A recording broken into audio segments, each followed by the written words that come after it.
Hello, in this tutorial we're going to look at adding different kinds of media to your site.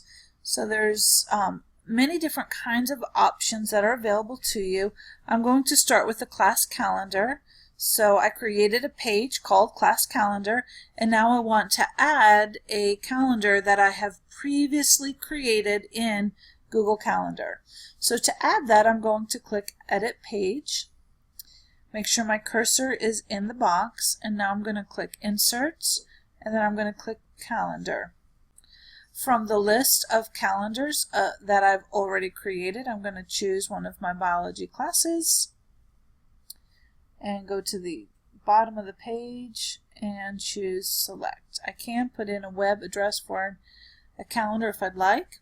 I can change how tall it is, how wide it is. If I leave it blank, it'll actually take up the entire page. And click Save. Now once I click Save, I will see that I've got a calendar inserted, although I can't see that calendar until I click Save for the page. And there's a Google Calendar where I can put assignments and due dates. I can put any kind of information needed. I've also created a page of announcements. I've added that page previously as using the page template called Announcements. Now if I wanted to have a quick view of those from the home page, I can do that as well.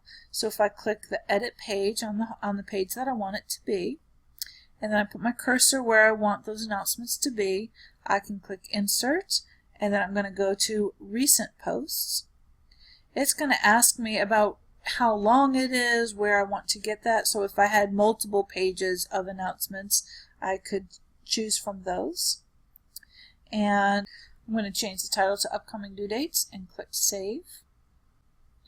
Again, I'm not going to be able to see it until I click Save for the page. And that's what it will look like. It'll be embedded right in my home page.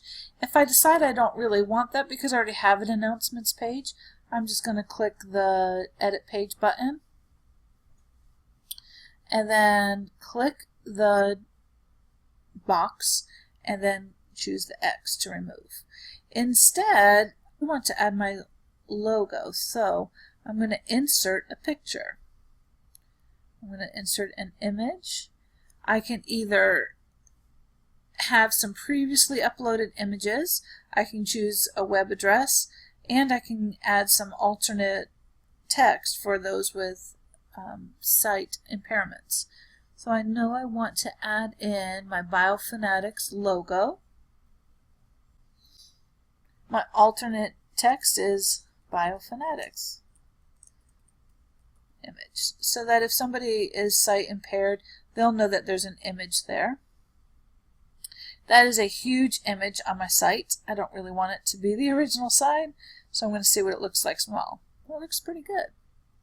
If I had an introductory video, I could also choose Inserts, add a video from my Google Drive, or from YouTube. Now, in Polk County Schools, that's an issue because students cannot see any YouTube videos at school, but they could see it at home.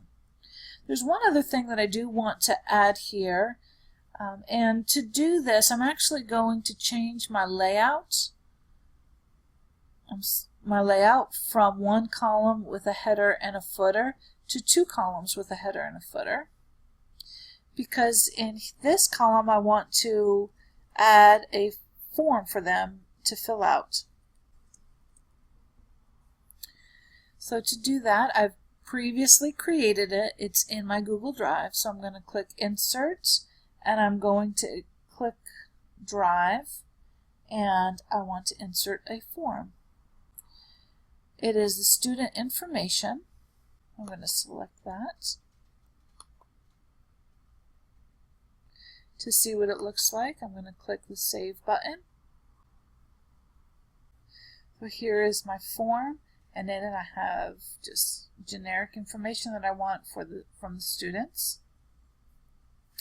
I usually collect that on the first day of school or in that first week, and it's embedded directly on my web page so that when they go to my web page they can see that form. I don't know if I like the format, but we're going to hold on to it for that right now.